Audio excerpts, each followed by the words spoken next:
17 साल का एक छात्र और उसके सवाल संसद तक पहुंच गए। सीबीएसई के ओएसएम यानी ऑन स्क्रीन मार्किंग विवाद के बीच जिस नाम की सबसे ज्यादा चर्चा हो रही है वह है सार्थक सिद्धांत। आज हम उसी के बारे में बात करने वाले हैं।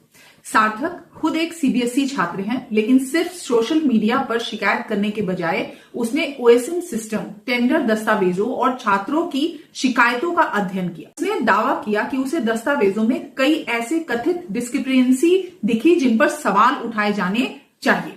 मामला इतना बड़ा हो गया कि 2 जून को उसे संसदीय स्थायी समिति के सामने अपनी बात रखने के लिए बुलाया गया, जहां उसने सांसदों, मंत्रालय के अधिकारियों और सीबीएसई के प्रतिनिधियों के सामने अपनी फाइंडिंग्स प्रस्तुत की। लेकिन उसके सवाल क्या थे, चलिए ये भी जानते हैं। अगर आंसर शीट स्कैन होकर इवेल्युएट हो रही है तो स्कैन क्वालिटी की जवाबदेही किसकी है? उसका दूसरा सवाल, जब सीबीएसई खुद मान चुका है कि हजारों कॉपीज को दोबारा स्कैन करना पड़ा और कई कॉपीज अनक्लियर थी, तो क्या इनिशियल क्वालिटी चेक पर्याप्त था?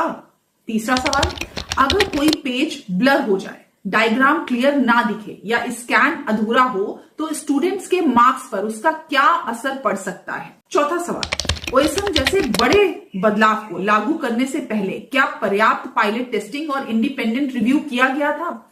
और सबसे बड़ा सवाल, करोड़ों छात्रों के भविष्य से जुड़े सिस्टम में ट्रांसपेरेंसी कितनी है? इसी तरीके के अन्य कई सवाल उसने पूछे।